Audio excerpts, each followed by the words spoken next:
तमाम पत्रकार बंधुओं का स्वागत है इस प्रेस कॉन्फ्रेंस में। जनरल सेक्रेटरी हैं हमारे चारनवाज जी, वीर गुप्ता जी हमारे मीडिया सेक्रेटरी हैं, एजाज जी IYC के जनरल सेक्रेटरी हैं, ऑल इंडिया यूथ कांग्रेस के कपिल सिंह जी हमारे स्पोक्समैन हैं, साहिल शर्मा जी स्पोक्समैन, शशि शर्मा जी हमारे इंडिया लीडर हैं और किसान सेल के भी चेयरमैन वही हैं, पवन रैना जी हैं, बिलाल जी हमारे सोशल मीडिया के चेयरमैन हैं, डिप्टी यूथ कांग्रेस के।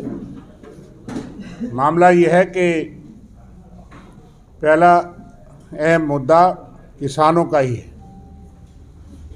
कि जैसे आपने देखा कि एक ऑर्डर निकला है जिसके तहत एक ही लाठी से तमाम लोगों को कहा गया है कि ये इंक्रोचर हैं और उन तमाम को 31 जनवरी तक बेदखल करना है।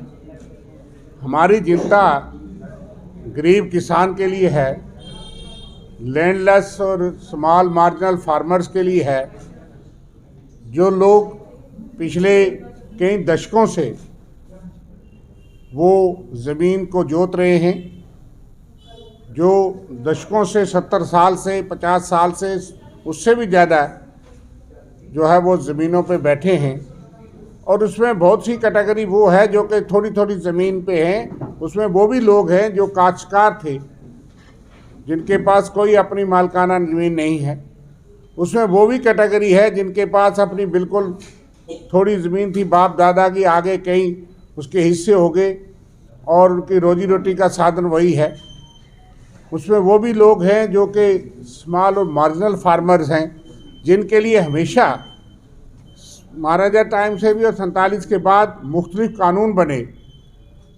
आपको पता होगा कि सबसे पहले बिग लैंडर सेव अबालिशन एक्ट, जागीरदारी सिस्टम, 182 कनाल माल जो था उसके पास छोड़ दी गई और बाकी ज़मीन गरीबों में बांटी गई कि जो काश्तकार है, जो छोटा किसान है, उसको 182 कनाल, मालिक में 500 कनाल का था, लेकिन मुझे कहा गया कि आप 182 रख सकते हैं, बाकी ज़मीन जो है वो किसानों को दे दीजिए। उसके बाद ज़राई असलाहत कानून ने उसको 182 को 100 कनाल कर दिया। मालिक में था, मालिक जागीरदार था, बड़ा किसान था, बड़े किसान से छोटे किसानों में दी गई, क्योंकि ये वेलफेयर स्टेट है, वेलफेयर कंट्री है। गरीब का, काश्तकार का लैंड मालिक में था, मालिक जागीरदार था, बड़ा किसान था, बड़े किसान से छोटे किसानों में दी गई, क्योंकि ये वेलफेयर स्टेट है, वेलफेयर कंट्री है। गरीब का, काश्तकार का लैंड टू टिलर पास हुआ। इसके बीच में LV6 LV7 के तहत लैंडलेस छोटे किसान को सरकार ने अपनी ज़मीन दी 1958 में, वो कानून पास हुए। S432 1966 में पास हुआ, उसके तहत भी किसानों के हक के कानून पास हुए। चीफ मिनिस्टर गाइडलाइंस 1971, उसके तहत भी किसानों और छोटे किसानों के पास के वो ज़मीन जो है वो उसको कभी के जो उसमें वो कानून पास हुए। तो आज तक की जो सरकारें रही, रोशनी में उसमें एक कड़ी थी बाद में कि जो कई दशकों से ज़मीन को जोत रहा है, ज़मीन को आबाद कर रहा है, उसने अनाज पैदा किया है, इस देश को सेल्फ सफिशिएंट बनाया, हरित क्रांति, ग्रीन रेवोल्यूशन लाया है। जब हम आयात करते थे देश को खाना खिलाने के लिए, अनाज पूरा करने के लिए, आज हम निर्यात करते हैं, उसमें किसानों का योगदान है। और वो ग्रो मोर फूड के तहत बहुत से लोगों को कहा गया कि जो आसपास बंजर ज़मीन, इस तरह की ख़राब ज़मीन है, उसको जोत करके उसमें अनाज पैदा किया जाए। हर आदमी एनक्रोचर नहीं है, हर आदमी लैंड ग्रैबर नहीं है, हर आदमी नाजायज़ फ़ायदा नहीं लिया है। बहुत से लोग ऐसे भी हैं, मैं रजौरी पुंछ से हूँ, ये भी हैं, उस एरिए से हैं, हम LOC और बॉर्डर के पास रहने वाले लोग हैं।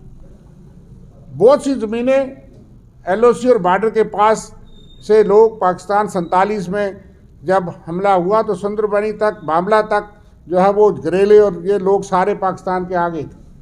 बहुत से लोग उठ करके छुप करके इधर आए। बाद में सरकार ने उन लोगों को खाली ज़मीनों पे, कस्टोडियन लैंड पे भी और स्टेट लैंड पे भी बसाया कि जो लोग उजड़े हुए थे, चाहे वो छम के आसपास के थे या नौशहरा के आसपास या सुंदरबनी के बॉर्डर के एरिए के थे, आज भी उनकी ज़मीनों में अगर वो पार से पीओके से आए हैं, वो डिस्प्लेस्ड पर्सन या रेफ्यूजी हो गए।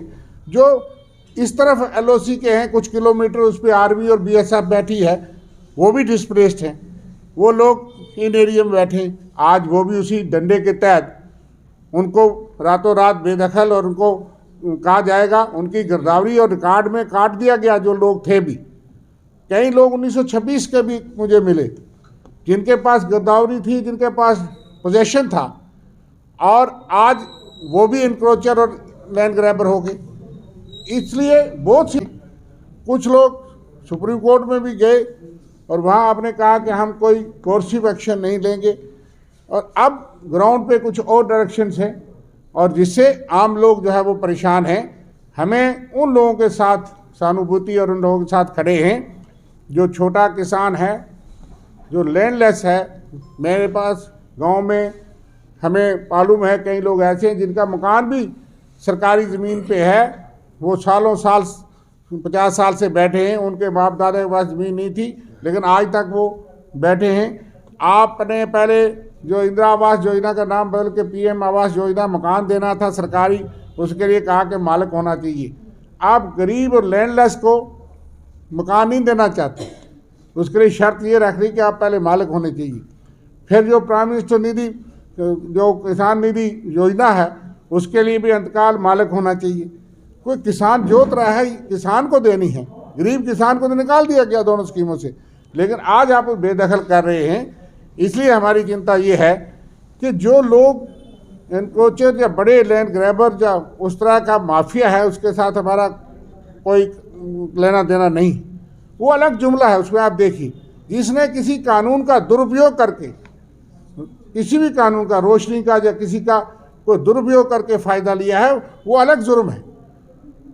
उसके लिए जो आप करना चाहते हैं करिए, लेकिन जो लोग, आम लोग, बिल्कुल हम समझते हैं कि उनके कई कानून ऐसे हैं। लिमिटेशन कानून के तहत 30 साल तक अगर आप सरकारी ज़मीन पे काबिज हैं तो आपका हक बनता है कि आप मालिक बन सकते हैं, क्योंकि वो कानून आपको हक देता है। पहले 60 साल था, यूटी बनने के बाद 30 साल है, पार्लियामेंट का कानून है, आप उसको भी मानना नहीं चाहते। इतने सारे कानून जो मैंने आपको गिने, उनके कई बेनिफिट लोगों को मिलने थे, लेकिन आपने कहा कि रोशनी लाया, और रोशनी के तहत मेरी ज़मीन अगर मुझे कई कानून के तहत मेरे पास थी, तो आपने रोशनी के तहत कहा कि हम आपको देंगे, पैसे दे दो। बाद में अगर रोशनी रद्द हुआ तो उसको भी आपने एनक्रोचर करार दे दिया, जिसको, जिस रेफ्यूजी को, जिस छोटे किसान को ये हक था कि वो जो है वो एनहांस स्केल या कोई कब्जा रख सकता है, या स्टेट के जो कानून थे उनके तहत उनको कोई फ़ायदा मिल सकता है, आपने रिकॉर्ड से उनकी गिरदावरी दफ्तर में बैठ के इरेज कर ली। और आज वो काबिज है 1947 से, 1950 से, 1960 से, 1970 से, उसको आप इस एक लाठी से सबको निकालना चाहते हैं। इसलिए हम कहा जाएगा उनकी गिरदावरी और रिकॉर्ड में काट दिया गया। जो लोग थे भी, कई लोग 1926 के भी मुझे मिले जिनके पास गिरदावरी थी, जिनके पास पोजेशन था, और आज वो भी इंक्रोचर और लैंड ग्रैबर हो गए। इसलिए बहुत सी ऐसे कैटेगरी हैं जो कि जायज़ लोग हैं, बोनाफाइड कल्टीवेशन में थे और ऑक्यूपेशन में थे, उन्होंने कोई कानून की उल्लंघना नहीं की है, और उन लोगों को जो है वो सालों साल, दशकों तक सरकारों ने बेदखल नहीं किया, और उन लोगों की रोजी रोटी भी उसी पे है। आज सरकार इस कानून, इस डायरेक्शन के गार्ब में तमाम लोग जो हैं, छोटे बड़े गरीब जो हैं, वो इस वक्त परेशान हैं। ये सिर्फ एक तहसील का, एक ज़िले का मामला नहीं है, जम्मू कश्मीर का मामला है। और इसमें हम ये समझते हैं कि सबसे ज़्यादा गरीब और किसान, 2-2 कनाल, 4-4 कनाल ऐसे भी लोग हैं। एक ही तहसील में 2-2 हज़ार ऐसी फैमिलीज़ हैं। आप अंदाज़ा लगाइए कि जम्मू कश्मीर में कितनी फैमिलीज़ होंगी। और ये ऑर्डर, जिसको डिक्टेटोरियल ऑर्डर, तानाशाही ऑर्डर और इरेशनल, अनजस्टिफाइड, कि आपने सबको जो है एक जुमले में खड़ा कर दिया है। कानून का पालन सारे करना चाहते हैं, अदालत का पालन करना चाहते हैं। रोशनी के बाद भी आप खुद गए, रिव्यू पिटीशन सरकार ने फाइल की।